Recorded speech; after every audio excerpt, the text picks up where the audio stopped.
A very good evening. You're watching Primetime News on TV1 live and direct from our Newsfirst studios in Colombo. For the Newsfirst team, I'm Jodabdeen. And I'm Hashni Patirana. First up is a look at your headlines for tonight.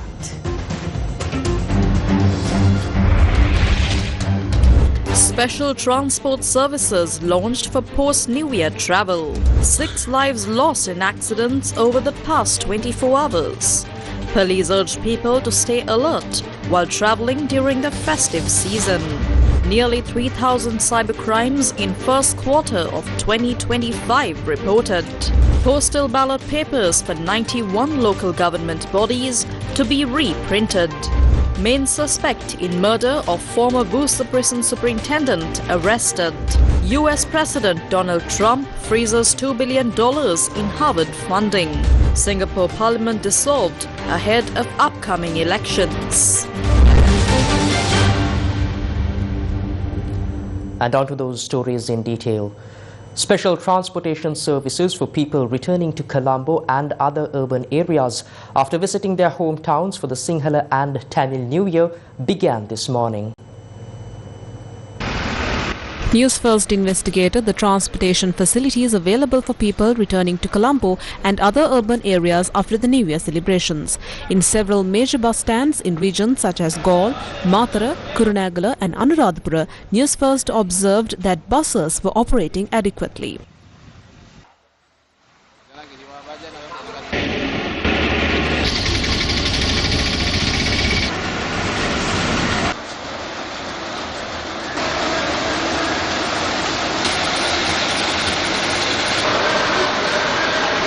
කොළඹේ ඉඳන් කොහමද විනාඩි 15න් පාලෙන් bus ටිකේ යවනවා මේනුත් එහෙමයි ඩක් ජනතාවගේ අඩුවක් තියෙනවා හැබැයි කොළඹින් තාම කට්ටිය එනවා බස් වල අඩුවක් නැහැ ප්‍රයිවට් උත් දුවනවා CDP දුවනවා බස් ටික ඔක්කොම දුවනවා CDP මට්ටක් වල ඩිපෝ නිතරම දුවනවා බස් ටික ජනතාව පොඩි අඩුවක් තියෙනවා ඒ වුණාට බස් ටික වෙලාව ටයිම් වල දුවනවා අද මාතර බස් නැදුම් පොලේ උවමනා තරම් බස් තියෙනවා මගී ජනතාව නම් මේ වෙනකොට අඩුයි බස් ප්‍රමාණවත් තරමට තියෙනවා සෙනග නැහැ බස් තියෙන ඕන තරම මෙන්න ටයිගර් අපි ගියා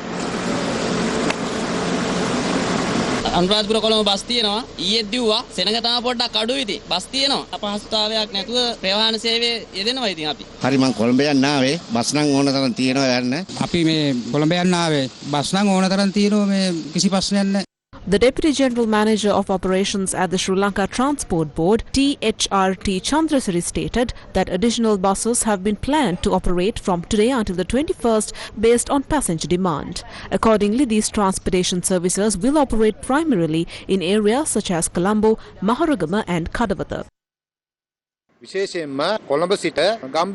To accommodate people returning to Colombo from rural areas, we have arranged special bus services from each depot with the support of the main office.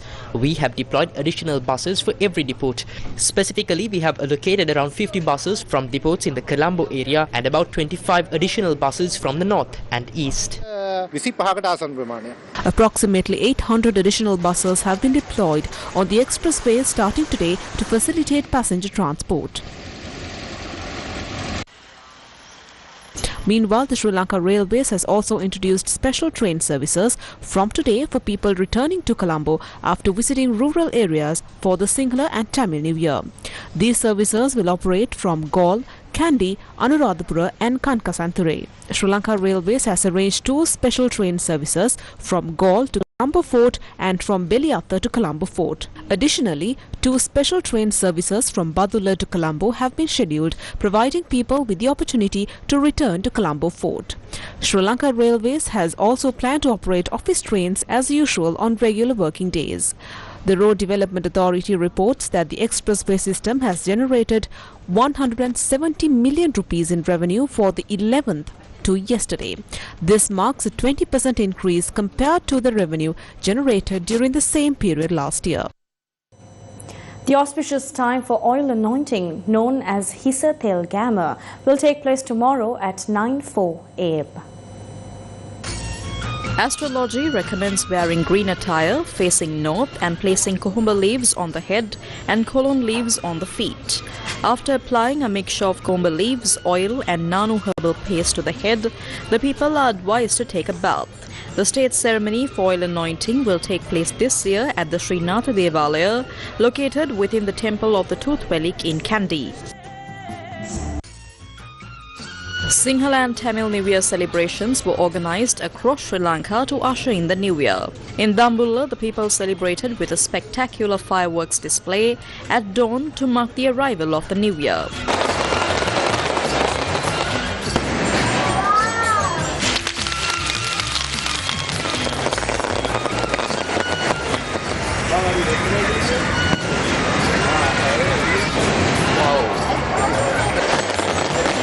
A Bakmaha festival for foreigners was held in Panathura today, offering an array of traditional games such as swinging, playing the rabana, pillow fighting and kanamuti bindima.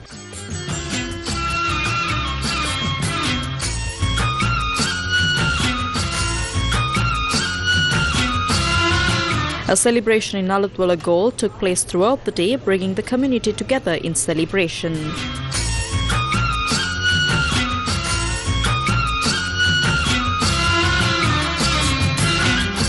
In Badulla, the Api Venuwen Api Social Development Foundation organised a New Year festival at the Karandagahamada School.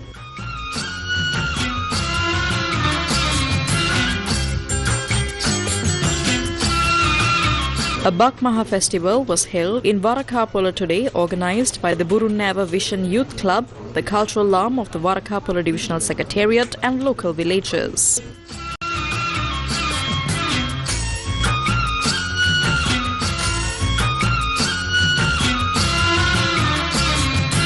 In Palana, a Bakmaha festival was organised under the guidance of Venerable Kalugala Jinaratana Thera, chief incumbent of the Bodhimala Karama temple.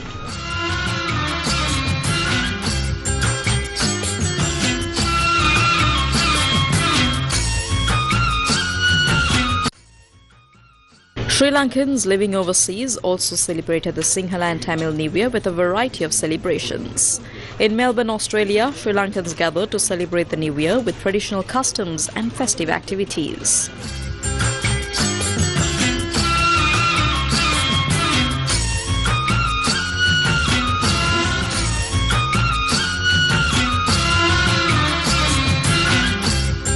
A Bakmaha festival was also held in Auckland, New Zealand. The event was organised under the guidance of Venerable Thalapathvave Suddha Thera, chief incumbent of the North Shore Theravada Buddhist temple in Auckland.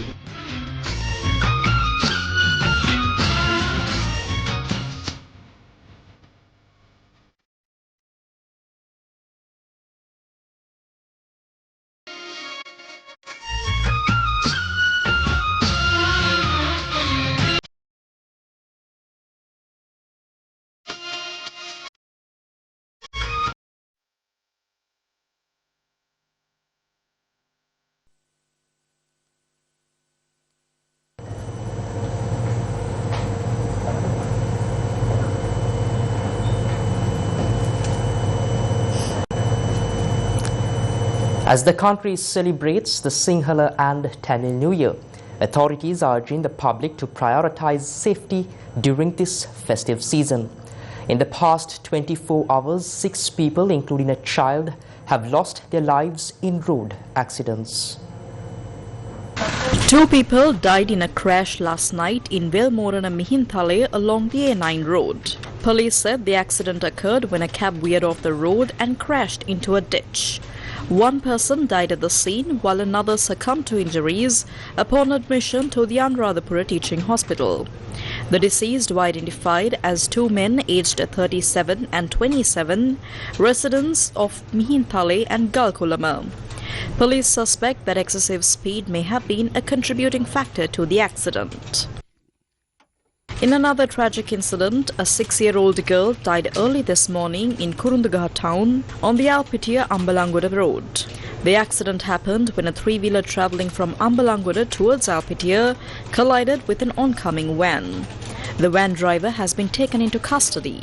Meanwhile, 1 person was injured in an accident in Karandagolla along the Kurunagala-Dambulla main road. A motorcycle travelling behind the car collided with it. The injured motorcyclist, a 25-year-old, had been admitted to the Kurunagala hospital.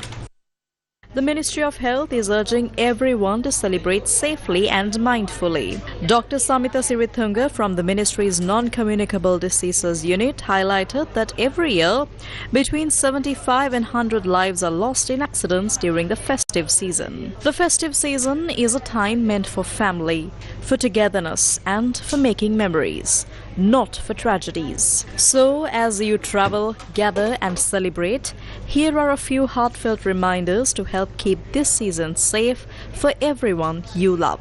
We've all heard stories that turn joyful moments into lifelong sorrow because of one reckless decision. We don't want you or your loved ones to be part of that story. If you're heading out to visit family or friends, please drive carefully. Take breaks if you're tired, and above all, never drive under the influence of alcohol. It's your duty as a driver and our shared responsibility as passengers and friends. Speak up, say no, don't risk it. Please avoid speeding. Getting there a few minutes sooner isn't worth risking everything. If you plan to swim in rivers or lakes, check that it's safe and never go alone. What starts as fun can turn dangerous in seconds. And when it comes to fireworks, especially around children, always supervise. Just a moment of distraction can lead to serious harm. So, this Sinhala and Tamil New Year, while we light the oil lamps, share sweetmeats and greet one another with blessings, let's all carry this thought in our hearts. Celebrate with joy, but never at the cost of safety. Your life and the lives around you are far too precious. The Traffic Division of the Galle Police Station carried out a special operation today to identify drivers violating traffic rules and exceeding speed limits.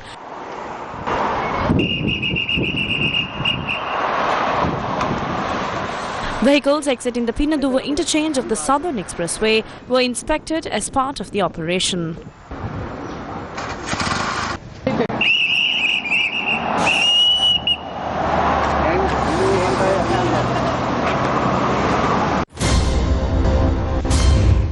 Who gets to meet Pillayan, held under detention orders? During the New Year season, we often hear this familiar song. But despite hearing it frequently, do you see erythrina flowers abundantly during this time? No, right? Why is it that the flower, once commonly seen across the country during the New Year season, is now so rare? This is an exploration into that mystery.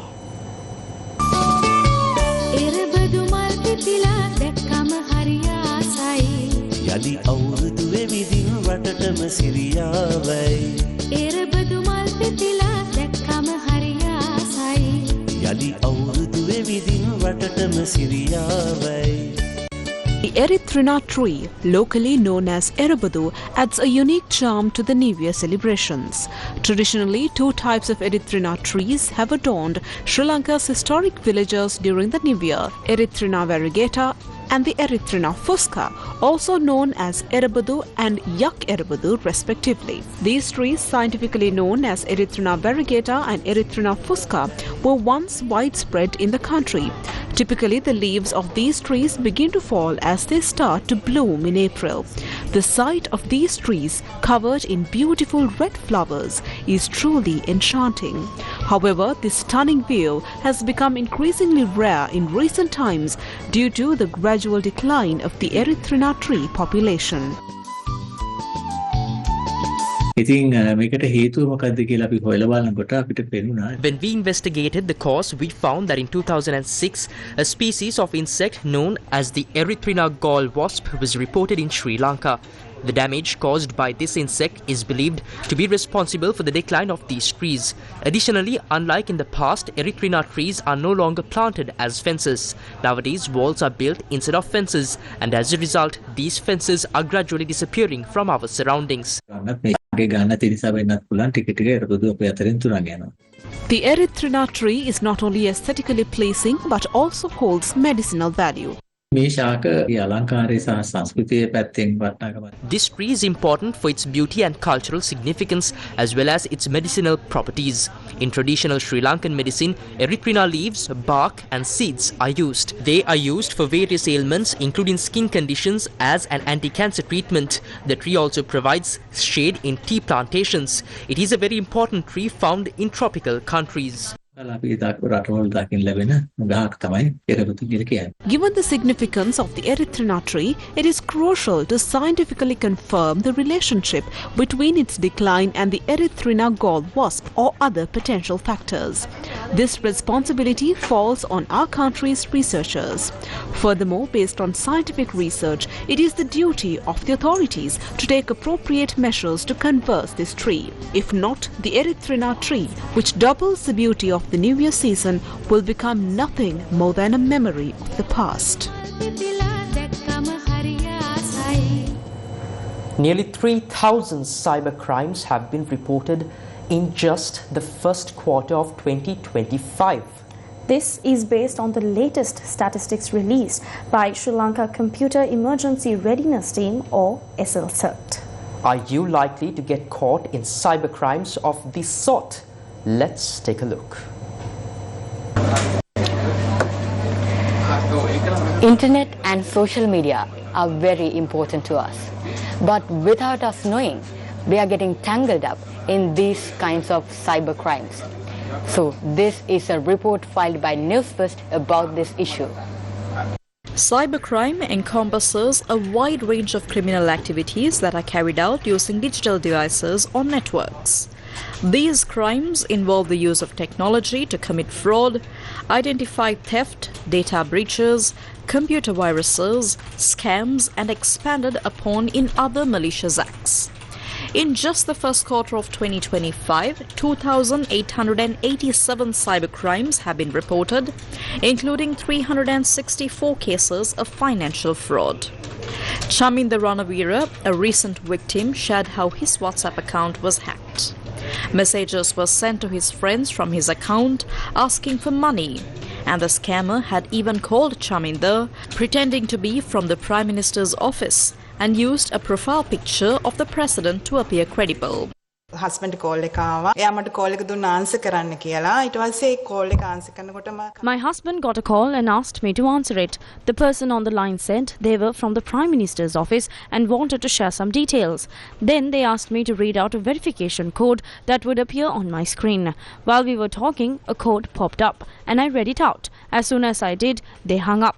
මම ඉතින් තාක්ෂණිකවයි දැක්කදී එයා කිව්වා කියනකොටම එයායි detail එක ගත්ත ගමන් call එක cut කරා. ඊට පස්සේ මම ටක් ගාලා ෆෝන් එක අරන් බලනකොට ඒ වෙනකොට I checked my phone and saw that my WhatsApp account had also been hacked.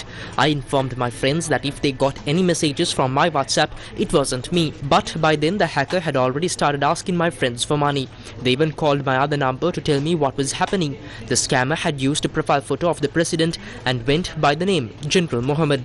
I later found out they had hacked a professor's account too and stolen hundreds of thousands of rupees from students abroad. People trusted the messages because they thought they came from the professor. Global cybercrime losses are now estimated in the billions of dollars. What's more disturbing is that some people are tricked or forced into carrying out these crimes. Reports show that Sri Lankans have been used in cybercrime networks operating out of countries like Myanmar, Cambodia, Laos and Dubai. And now signs suggest that these international crime rings are active in Sri Lanka too. In recent weeks, foreign and local individuals have been arrested in Colombo, Battaramulla and Negombo. And among those arrested were people from Pakistan, India, Bangladesh, Indonesia, Algeria, Nepal and Malaysia, with operations reportedly led by Chinese nationals. Newsfirst got in touch with one such individual forced into engaging in cybercrimes. අපි කරන්නේ අපේ ඔයාගේ number එක හොයාගෙන ඔයාට TikTok එකේ මරා ඔයාට යවන මැසේජ් එකක් ගෑනු චරිතයක් විදියට යවන්නේ. ඔයාට අපිත් එක්ක කතා කරන්න පුළුවන් සම්බන්ධ වෙන්න පුළුවන් කියලා. ඉතින් මේ ගෑනු චරිතයක් විදියට කතා කරන්න පටන් ගන්නවා. ටික දවසක් දෙකක් තුනක් We message people on TikTok pretending to be a girl. We chat with them, gain their trust, and then introduce fake investment schemes. Based on their response, we get deeper into that conversation. We used a fake eBay site. Those who are well aware of eBay would immediately know it's a scam. But most of them fall for it since they have no idea about it. For those interested, we show them small profits at first, like $25. Then we would ask them to deposit more money to keep making profits. Soon we would ask $100, $500, or even $2,000. Some people lost $20,000 to $30,000. Later we would say they couldn't withdraw their profit unless they paid taxes. We would give them fake bank or crypto accounts to send the money to and keep asking for more. During video calls I would appear and sound like a girl. People really believed it. Please don't invest blindly. Always double check before sending money. Camera එකෙන් ඔයා call එක ගත්තාම මාව පේන්නේ girl කෙනෙක් විතර. උතුර මම ගර්ල් කෙනෙක් විතර තමයි කටහඬ ඉන්නේ. කතා කරලා එතකොට මෙයාගේ තියෙන වීඩියෝ කෝල් එකකුත් ගත්තාට පස්සේ තව මොකද ගර්ල් කෙනෙක් කියලා හොඳටම විශ්වාසයි. ගොඩක් වෙලාවට කලබල වෙන්න එපා. හොයලා බලලා සල්ලි ආයෝජනය කරලා ට්‍රාන්ස්ෆර් කරන්න එපා කිසිම බැංක් account එකකටවත් හොයලා බලන්න නැත්නම්. The Sri Lanka Computer Emergency Readiness Team warns that cyber criminals are using new tactics to trap people during the festive season. Generally, the scams, financial scams, generally happens multiple ways. Either you might be getting SMS alert, or might be WhatsApp message, or might be an email address, or perhaps sometimes they might call you and trick you to reveal certain information, and they might take you to different websites, maliciously created website for you to reveal some of your information like your bank details, including your bank account number plus your personal name and the telephone numbers, through which they might trick you to reveal further information like your usernames and password as well. So ultimately what they are going to do is to get into your accounts or the bank accounts or maybe wallets or some other financial accounts unauthorized manner and try to withdraw the money or transfer the money to some other bank without your knowledge. So this is very often happens and so many complaints are being received to Sri Lanka side as well. News First with the people. Udayagamman Pillai has met with Sivanesadure Chandrakanthan alias Pillayan in his capacity as legal counsel. Udayagamman Pillai had earlier informed the Criminal Investigations Department of his intention to meet with Sivanesadure Chandrakanthan alias Pillayan, who is currently held under a 90-day detention order. Police said that only Pillayan's lawyer would be granted access to meet with him. The Minister of Public Security later confirmed that the meeting was approved after Pillayan officially named Gamman Pillai as his legal counsel. Pillayan was arrested on the 8th of April in particular in connection with the alleged abduction and missing persons case. Meanwhile, Minister of Public Security and Parliamentary Affairs Ananda Vijaypala told Parliament that evidence has surfaced suggesting Pillayan may be linked to the 2019 Easter Sunday attacks. The main shooter linked to the organised crime leader known as Karandeniya Sudha was arrested this morning by the Criminal Investigations Department at the Bandaranayake International Airport in Katunayake. Police said the main shooter linked to the organised crime leader known as Karandeniya Sudha was attempting to flee to Thailand using a forged passport when he was taken into custody. The 31-year-old suspect had reportedly used the false name Ekanayaka Mudiansalage Lakindu Sandeep Pandara. The suspect is accused of carrying out the recent shooting and killing of a retired Busa prison superintendent near the victim's home. Police said the suspect, a resident of Ambalangoda, is also wanted for several other murders and the financial fraud cases in Galle and Ambalangoda. In view of the reduced demand for electricity during the festive season, in order to protect the stability of the national grid, the Ceylon Electricity Board has requested that rooftop solar panels be deactivated up to the 21st April until 3 p.m. daily only if a text message has been received. The Ceylon Electricity Board, or the CEB, has asked rooftop solar unit owners to temporarily shut down their units until 3 p.m. to help maintain grid stability. That is only if a text message has been received. CEB explained that during times of low demand, such as on holidays, electricity production needs to be reduced to match consumption. The local government election Sri Lanka 2025.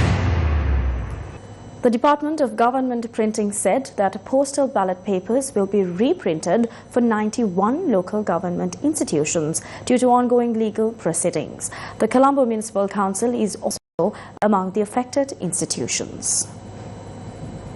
The National Election Commission handed over the necessary documents to reprint postal ballot papers for 91 local government institutions today. Postal ballot papers for 339 local government bodies had already been printed and delivered to the Election Commission. Postal voting for the local government elections will be held from the 22nd to the 24th of April. Those who fail to vote on those dates can cast their votes on the 28th and 29th of April. Meanwhile, the Election Commission is requesting political parties, representatives and independent groups to submit copies of court orders or petitions to the relevant district election officers if they have taken legal action regarding rejected nominations. The local government elections are scheduled for the 6th of May.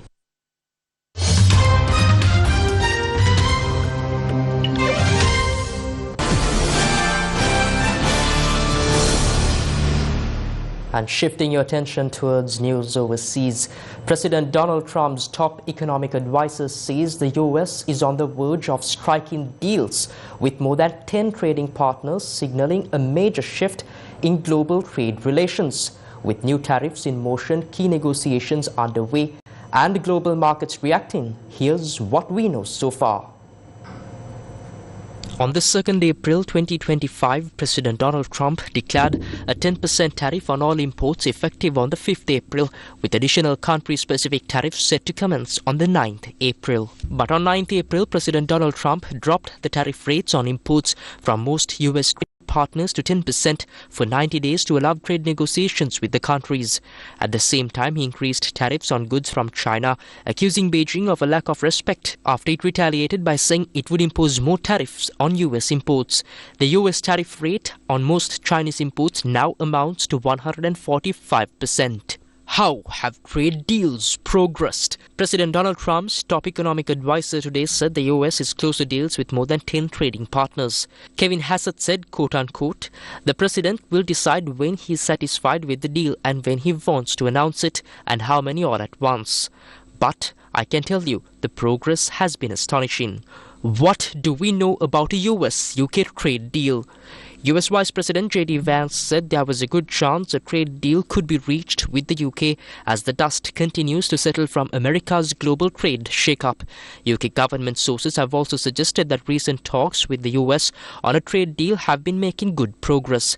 According to foreign media, it is understood that any deal would focus on more than just lowering tariffs and cover elements of trade in both goods and services. Vance did not say how soon a deal could be reached with the UK, but suggested it may be easier to reach one than with the other European allies. What has China been up to? China's President Xi Jinping has called on Vietnam to oppose unilateral bullying to upkeep a global system of free trade, though he stopped short of naming the US. China's president arrived in Hanoi on Monday, where he met Vietnam's top leader, Tu Lam. It comes as Xi is on what he called a charm offensive trip across Southeast Asia. Reacting to the meeting from the Oval Office, US President Donald Trump called Xi's meeting with Vietnamese leaders a ploy to figure out how to screw the United States of America, even though he didn't hold it against them. I don't blame China. I don't blame Vietnam. I see their meeting today. Is that wonderful? That's a lovely meeting. They're meeting like trying to figure out how do we screw the United States of America. Vietnam is among a handful of countries in Southeast Asia that are reeling from some of the most punitive of Trump's so-called Liberation Day tariffs, hit with a rate of 46%. A major industrial and assembly hub, the US is Vietnam's main export market, for which it is a crucial source of everything from footwear, apparel and electronics. Xi has now left Vietnam and headed to Malaysia. He is expected to meet the country's king as well as its Prime Minister Anwar Ibrahim. What's the latest on new tariff targets? US President Donald Trump has ordered an investigation into the imports of pharmaceuticals and semiconductors, paving the way to introduce tariffs on these products. He has directed the US Commerce Department to conduct a 3-week investigation into the imports of pharmaceutical products and semiconductors into the United States. President Donald Trump has said he would be announcing the tariff rate on imported semiconductors over the next week, adding that there would be flexibility with some companies in the sector.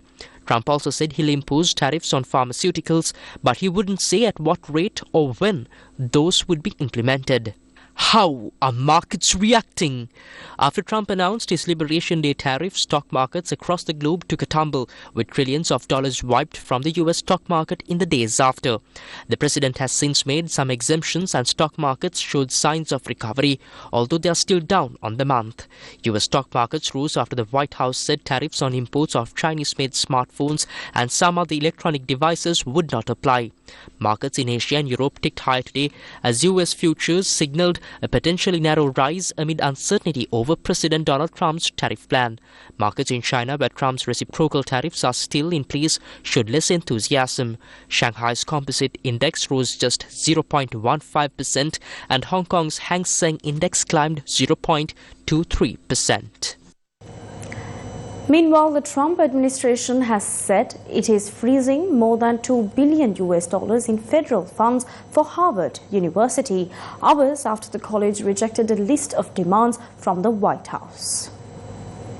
The White House sent a list of demands to Harvard last week, which it said were designed to fight anti-Semitism on campus. They included changes to hiring, admissions and teaching. According to foreign media, since Donald Trump was re-elected, his government has tried to reshape elite universities by threatening to withhold federal funds mostly spent on research. Harvard became the first major US university to reject the administration's demands, accusing the White House of trying to control its community. The sweeping changes demanded by the White House would have transformed its operations and ceded a large amount of control to the government. Its letter to Harvard said the university had failed to live up to the intellectual and civil rights conditions that justify federal investment. Shortly after his letter of resistance was sent, the Education Department said it was freezing $2.2 billion in grants and $60 million in contracts to Harvard immediately. In March, the Trump administration said it was reviewing roughly $256 million in federal contracts and grants at Harvard and additional $8.7 billion in multi-year grant commitments. Harvard and Columbia were among the 60 schools nationwide who received notice from the Trump administration last month. They were being investigated for anti-Semitism concerns. Also on the list were 5 other Massachusetts schools: Boston University, Emerson College, University of Massachusetts, Amherst, Tufts University and Wellesley College. On to more international news. Singaporeans will head to the polls on the 3rd May for the country's 14th general election after President Tharman Shanmugaratnam dissolved parliament today. Singapore's President Tharman Shanmugaratnam dissolved the country's parliament today, paving the way for fresh general elections. Candidate registration is scheduled for the 23rd April. Singapore will head to the polls on the 3rd May in what will be the first electoral test for its new Prime Minister Lawrence Wong. The election campaign, which lasts just 9 days, is expected to be dominated by the rising cost of living, housing needs, jobs and a growing demand for healthcare amid an aging population. Voters are widely expected to return the ruling People's Action Party to power. The People's Action Party has won every election since Singapore was granted self-rule by the British in 1959.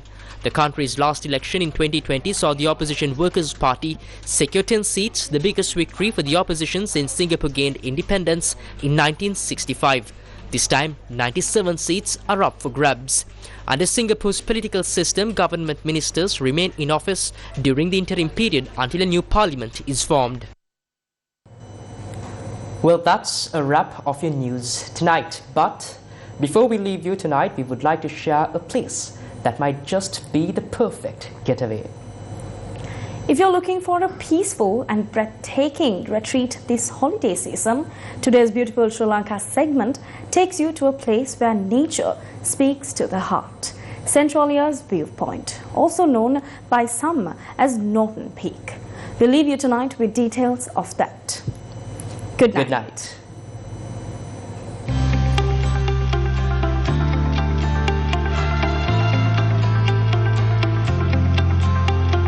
Beautiful Sri Lanka.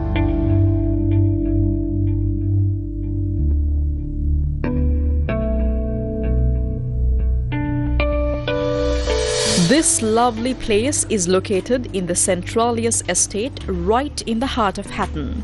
Sitting about 1,300 meters above sea level, it offers an incredible view of the whole Houghton Plains. You can drive almost all the way to the top, so it's a great place for families who want to enjoy nature without a long hike. Once you're at the top, you'll find a peaceful Coville. And from here, you can see the stunning Saptakanya mountain range, the Vimala Surendra Reservoir, Adams Peak, and the Samarala mountain range. You can also spot the Mahavali River on one side and the Kalani River on the other.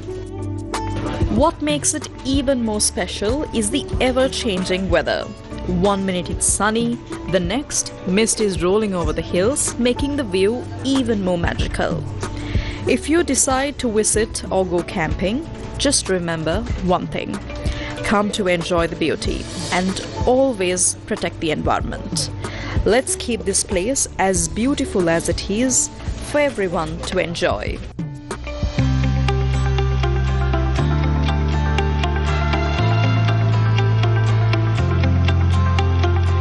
Beautiful Sri Lanka.